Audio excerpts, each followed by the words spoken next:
Ikamaga ko sa inyo lahat. Basta ang buhay-buhay. Habang kumakanta po tayo kanina, may naalala akong kwento. Isang araw ay may isang lalaki na nagtanong doon sa kanto at tinatanong niya kung nasaan yung kapilya ng isang religious group at itinuro naman ng pinagtanungan na bata. Doon po, kakaliwa po kayo at pagkakaliwa ninyo ay nasa bandang kanan yung kapilya. Ang sabi ng lalaki na nagtanong, "Salamat boy," sabi niya gano'n. Hayaan mo, sabi niya gano'n, ay tutulong sa iyo ang daan papunta sa langit. Sa isipan ng bata, sabi niya, yung daan ka papunta sa kapilya, hindi mo alam, ituturo pa yung daan papunta sa langit. Kaya ako ay masaya na nakita kayo dito ngayon. Ibig sabihin ay alam ninyo yung daan papunta dito sa kapilya, dito sa ating place of worship. Dito pa lang sa lupa ay napapractice na natin yung mga bagay na mahalaga sa ating Panginoon, ay siya rin natin mga bagay na pinahahalagahan. Madalas din, nalilimot natin na tayo ay hindi lamang physical body, hindi lamang tayo katawan. At nalilimutan natin na tayo rin ay kaluluwa o espiritu. Ayan. So, tingnan ninyo yung katabi ninyo. Ayan, may katawan yan, pero hindi lang yan basta katawan. Meron din niyang kaluluwa. Meron din niyang espiritu. Madalas lang ang bibigyan natin ng halaga yung katawan natin, yung physical na katawan natin. At yun nga, nalilimutan na natin. Kahit sa feeding, hindi po ba? Hindi natin nakakalimutan na kumain ng 3 beses isang araw. Yung iba, 5 beses isang araw. Yung iba, mas maraming beses pa kumain. Nagagawa natin sa ating physical body. Pero sa ating kaluluwa, hindi ba natin nakakalimutan na pakainin din naman ang ating kaluluwa? At yun nga ang malungkot na katotohanan. Naaalala natin palagi ang ating physical body na pakainin, pero ang ating kaluluwa ay hindi natin napapansin, nawawala sa loob natin. Guilty tayong lahat sa bagay niyo.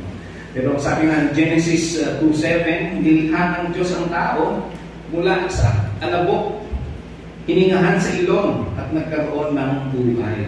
Kaya hindi lamang tayo alabok. Nung hiningahan ng Diyos, ang unang nilikhang tao, si Adan, ay naging buhay na nilalang. At sa pag-usad ng kwento, nalaman natin yung tungkol kay Satanas. At si Satanas, alam natin, ay completely laban, opposed sa kalooban ng Diyos.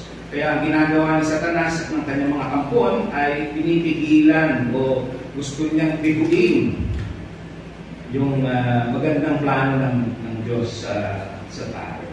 Kaya pwede rin gawin ng masamang espiritu, ng evil spirit, na sa taong walang pananampalataya sa Diyos, na siya ay iposes. Pwede siyang tumira dun sa taong walang pagkilala, walang pananampalataya sa Diyos. Yung isang tao po kasing may pananampalataya sa Diyos, may pagkilala sa Diyos, nagpaligtas sa ating Panginoong Hesus. Ang sabi sa atin ng Bible ay titirahan. Titira yung banal na espiritu dun sa taong nagpaligtas kay Jesus. And therefore, magiging occupant na siya noong physical body natin. At dahil banal na espiritu ang nakatira, hindi na siya pwedeng maposes ng evil spirit. At most ay ma-influence lang yung pag-iisip ng isang tao, pero yung possess o alihan ng masamang espiritu ay hindi na magagawa ng evil spirit. Kaya pansinin po ninyo ang mga kaso ng mga demon possessed. Pag tinignan ninyo yung background nila, sila yung mga tao na hindi na ipakilala sa kanila ang Diyos at hindi properly ay kilala nila ang Diyos na may likha.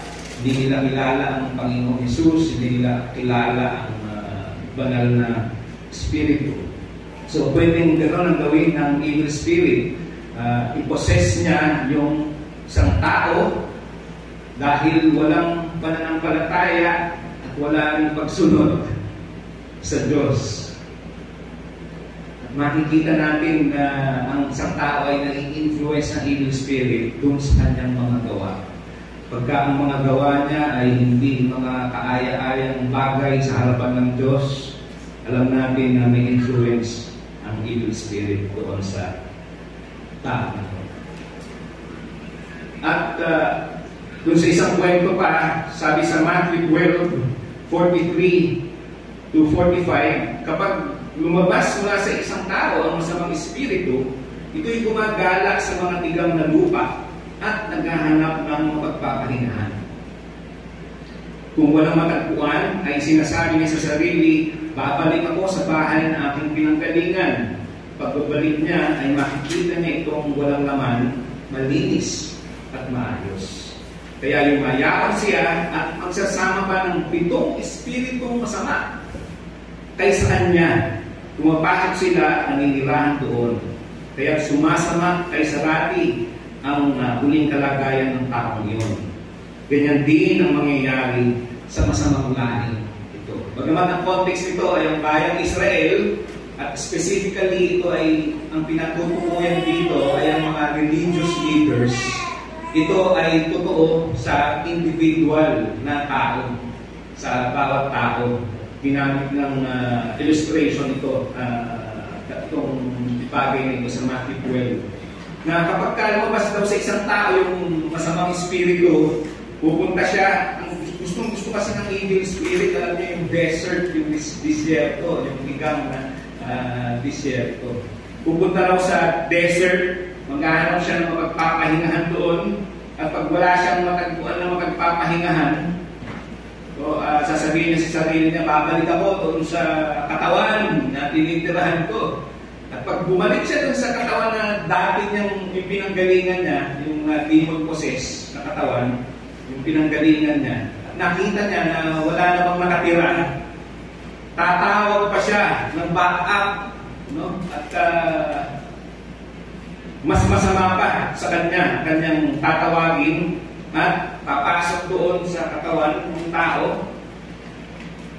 At you can imagine kung yung influence ng isang evil spirit ay ma-multiply, maging 7 evil spirit na yung nakaposes mo sa isang tao. No wonder yung kwento ko sa inyo ng demon possession, yung isang maliit na babae, 4 kami humahawak, hindi namin kaya kasi marami daw silang evil spirit na nag-possess doon sa isang batang babae. Hindi pa siya, kumbaga, hindi pa siya adult, hindi pa bataan pa rin siya. So, napakahalaga na alam natin at kinikilala natin na mayroong evil spirit, na mayroon ding Holy Spirit. At sa mga pag-aaral nga, sinasabi ko palagi, pwede tayong, yung mga tao pwedeng maging occupied, maging preoccupied sila dun sa tungkol sa evil naman. Yung sobrang pag-iisip, sobrang takot sa evil spirit na hindi na sila nakagawa, hindi na makamove on sa araw-araw ang tao dahil sa takot sa evil spirit. So, ito ay isang pagkakamali. Isang pagkakamali ay to deny naman yung katotohanan tungkol sa evil spirit. Dahil totoong-totoo ang evil spirit. At salamat sa ating Panginoong Hesus, salamat sa Diyos, sa ating tagapagligtas, ng ating manunubos, na siya rin nagbibigay ng liwanag sa magitan ng kanyang salita. Ang banal na Espiritu rin na siyang nagtuturo sa atin ng katotohanan mula sa ating Panginoon. Tayo manalangin. Namin Panginoon, ay pasalamat sa inyo sa paalala palagi sa amin ng inyong mga pangyarihang salita na siya rin bumabago sa amin sa pagtuturo ng banal na Espiritu. Salamat dahil ang mga katotohanan ito ang bibigay sa amin ng kasiguruhan, ng kapayapaan sa kabila ng magulong sanlibutan, sa magulong mundo na ito. Turuan po ninyo kami patuloy sa aming bubulay-bulay ang katotohanan mula sa inyo ang maging laman ng aming isip. Salamat.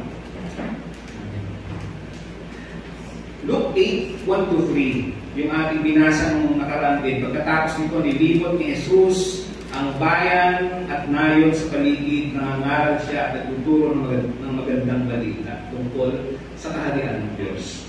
Kasama niya ang 12 at ilang babaeng pinagaling niya sa masasamang espiritu at sa kanilang mga karamdaman.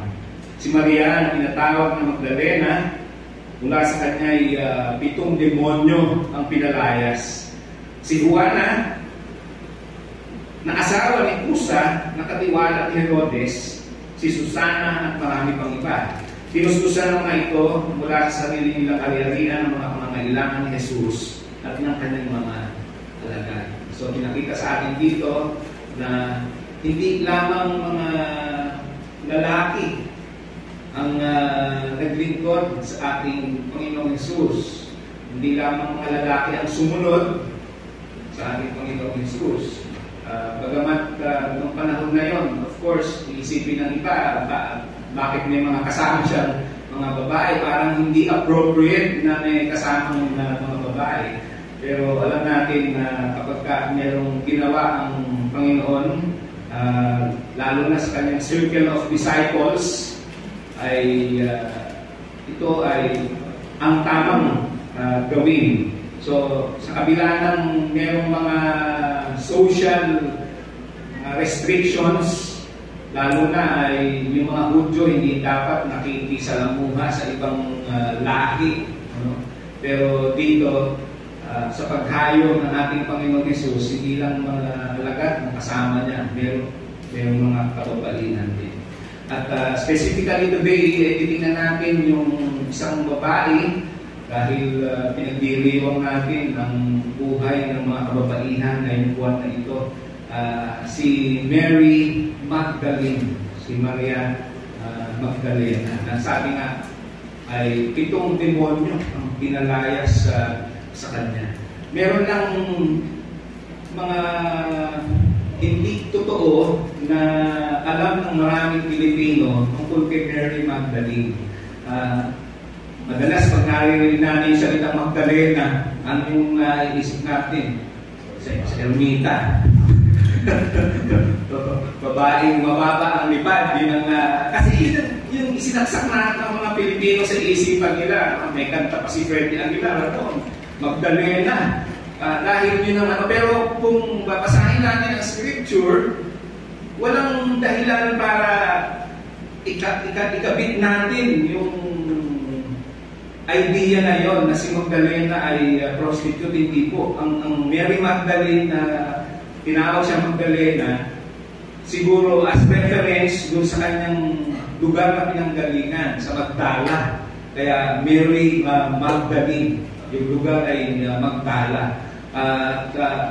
Walang sinabi sa scripture, sa New Testament, na siya ay prostitute. Kaya gusto kong alisin ninyo sa isip ninyo na pag sinabing Mary Magdalene ay prostitute siya. Ang katotohanan, siya ay inalihan ng demonyo. 7 demonyo yung pinalayas ni Jesus sa kanya, pero hindi sinabi na siya ay isang prostitute. Okay? So, malinaw po yan. So, pinalaya ng Panginoong Jesus siya mula dun sa pagka-possess ng evil. At itong si Mary Magdalene ay dahil sa ginawa ng ating Panginoong Jesus, nakita natin sa kasaysayan na siya ay nanatili hanggang dun sa krus ng Kalbaryo. At ang sulat nito, binasa natin ay ang Dr. Luke. Si Dr. Luke ay alam niya na yung kultura ng panahon niya ay yung mga kalalakihan talaga ang kumbaga ay nasusunod. Yung mga kalalakihan ang kumbaga ay nakatataas. Pero hindi niya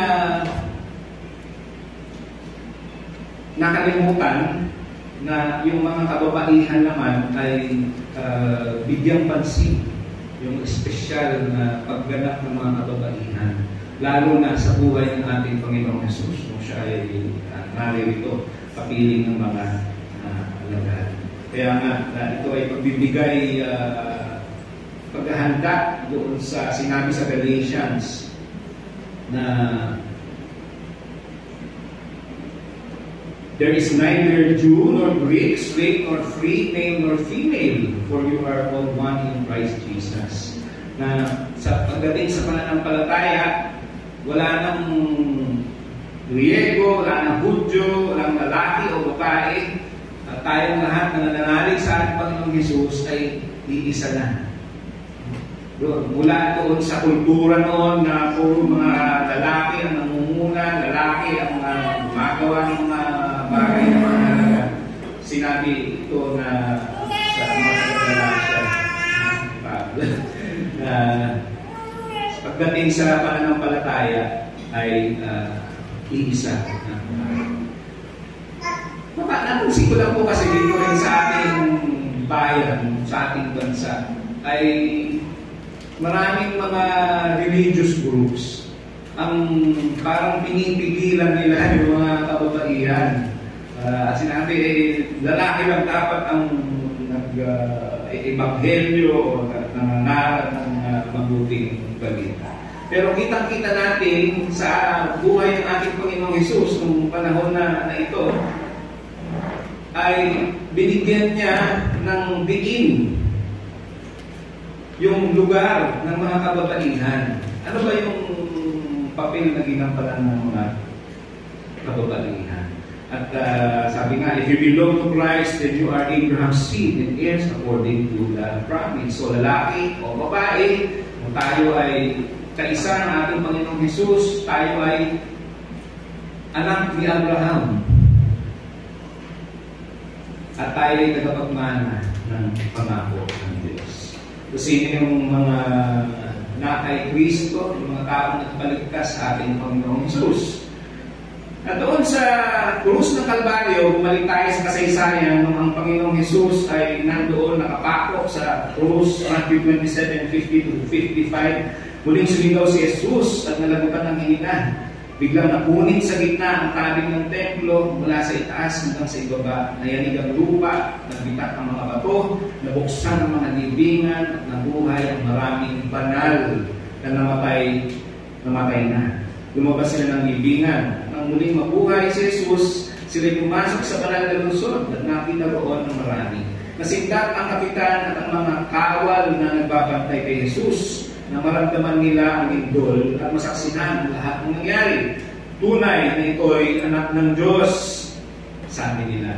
Verse 55, naroon din ang maraming babaeng nakatanaw mula sa malayo, mula pa sa Galilea, ay sumusunod na sila kay Jesus at naglilingkod sa Kanya. Kabilang sa kanila si Maria Magdalena, si Maria ang ina ni Santiago at ni Jose at ang asawa ni Zebedeo. Sa New Testament po, ang pangalan na Maria ay hindi lamang po yung isa. At least may iba't ibang Maria. Kaya huwag kayong malilito pagka nabasa ninyo yung salitang Maria. So, kabilang doon sa nasa malapit sa ating Panginoong Jesus, kung siya ipinako sa krus, ay si Maria Magdalena. Si Maria Magdalena po ay kasama hindi lamang doon sa krus, kundi kung ang Panginoong Jesus ay inilibing. Doon sa puntod na pinaglibingan sa ating Panginoong Jesus. Matthew 27:61, naroon si Maria Magdalena at isa pang Maria na nakaupo sa tapat ng libingan. Nung mailibing na ang Panginoong Jesus, nato naman itong dalawang mga Maria na ito.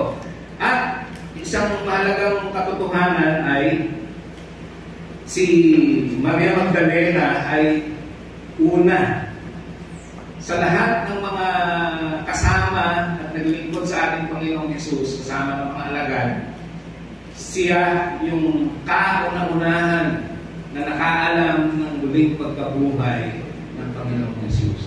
At siya rin yung kauna-unahan na nagbalita tungkol sa magandang balita ng muling pagkabuhay ng ating Panginoong Jesus. Bakit kaya hindi si John o kaya hindi si Peter ang unang makita natin napakaganda ng kwento. Hindi dahil kay Maria unang nagpakita ang Panginoong Jesus kung siya'y muling mabuhay, kundi ang katotohanan na yon sa likod ng katotohanan na yung mga kababaihan ng panahon na iyon na hindi ganoon ang pagpapahalaga, ang Panginoong Jesus unang nagpakita sa isang babae.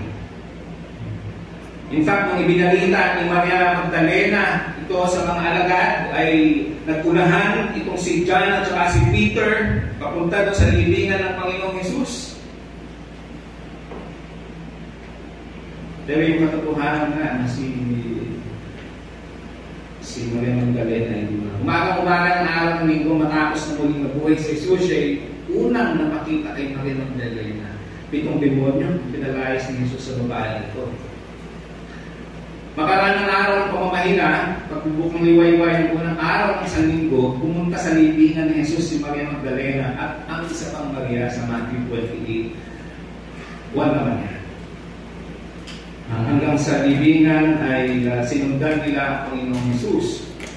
At Matthew 28 verse 1, ngunit sinalubong sila ni Jesus at binati at lumapit sila, niyakap ang kanyang paa at sinamba niya.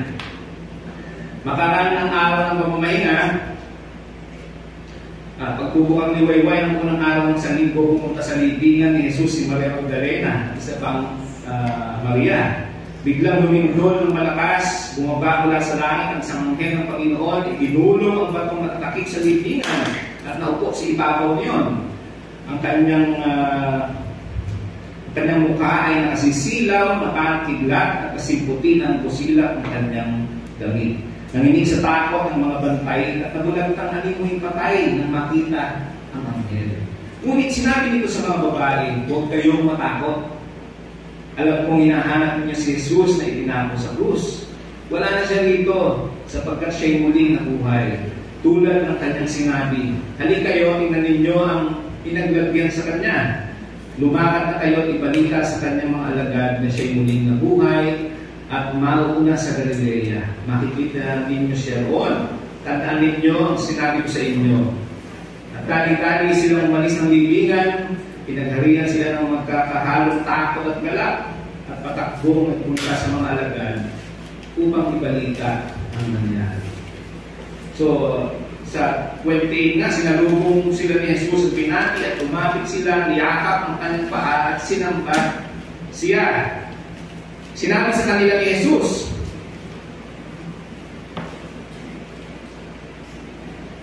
huwag kayong matakot, umayon kayo at sabihin sa mga kapatid ko na pumunta sila sa Galilea at makikita nila ako. So si Maria Magdalena at ang isa pang kasama niya ay na-meet itong ating Panginoong Jesus at binati sila ng Panginoong Jesus. Ginawa nila ay ginawakan nila yung paa at sinamba ng ating Panginoong Jesus. Sabi naman ni Jesus Christ, huwag kayo matakot, pumunta kayo sa mga kapatid at sabihin na pumunta sila sa Galilee at makikita nila ako roon. So dito ay makita natin dito yung pagliligtas na ginawa ng ating Panginoon na pinatotohanan na totoo yung kanyang pagliligtas sa mamagitan ng kanyang muling pagkabuhay. Hindi lang yun, before that ay yung sa pamamagitan ng pagpapalayas ng Panginoong Jesus ng masamang espiritu doon kay Maria Magdalena. At bunga nga ito ng kalayaan ni Mary Magdalene. At dahil dito ay naglingkod siya sa ating Panginoon. So mula sa pagkabihag sa masamang espiritu ay pinalaya siya ay naglingkod sa ating Panginoon Jesus hanggang sa siya ay ipako sa krus, hanggang sa siya ay nilibing, siya ay muling nabuhay. Pangunahin na nagpakita sa kanya, nakaalam at nagbalita sa magandang balita na muling nabuhay na nga ang ating Panginoong Jesus. At hindi naging issue yung pagiging babae niya. Hindi sinabi na hintayin natin na pumunta dito si Peter, John, para sila yung magbalita tungkol dito. Hindi, kung hindi mismo sa Mary Magdalene nagbalita tungkol sa muling pagkabuhay ng ating Panginoon Jesus. Mahalaga ang bawat isa, mga kapatid, no? Lalaki at babae sa pagbabalita tungkol sa pagliligtas ng ating Panginoon Jesus. At kung titingnan nga natin ngayon, statistically speaking, sa mga records, sa statistics, maraming mga kababaihan talaga ang patuloy na naglilingkod at ginagamit ang kanilang buhay para ipabalita yung pagliligtas ng ating Panginoon Jesus sa iba't ibang levels ng buhay. Kaya salamat sa ating kapagligtas, sa ating Panginoon Jesus. Salamat sa mga kababaihan din na patuloy na ginagamit ng Panginoon sa kanyang pagliligtas, pagbabalita ng kaligtasan na nagmumula sa kanya. Ngayong buwan nga na ito, one whole month, ay ating kinikilala ang kadakilaan ng Diyos sa buhay ng mga kababaihan. Mga kababaihan, ang hamon naman sa atin ay tulad ni Maria Magdalena. One way or another ay tayo ay may nai-influence ng mga kaisipan ng evil. From time to time, tayo ay nagkakamali, tayo nagkakasala, nai-influence. Subalit tayo ay patuloy rin na binibigyan ng tagumpay ng Panginoon pag tayo ay malapit sa Kanya. Naaalala natin yung kapangyarihan available sa banal na Espiritu na siya nakatira sa atin, ay nagtatagumpay tayo. So, ang hamon sa atin ay tayo ay pinananahanan ng banal na Espiritu sapagkat tayo nananalig sa Kanya. Magpatuloy tayo sa ating pagkilala, pagpaparangal sa Diyos na ating tagapagligtas. Tatanungin natin ang ating mga sarili sa paanong paraan, practical na paraan ko ba nakikita at ipinapakita sa Diyos, ipinapatama sa Diyos ng aking tapat na pagkilala, pagpapasalamat sa Kanya, sa pagpapalaya sa atin, sa kasalanan, sa evil influences, sa paligid. Paano yun nakatranslate sa ating buhay, sa totoong buhay. Of course, hindi lamang mga kababaihan, kundi pati mga kalalakihan at mga kabataan, dahil ang salita ng Diyos naman ay para sa ating lahat.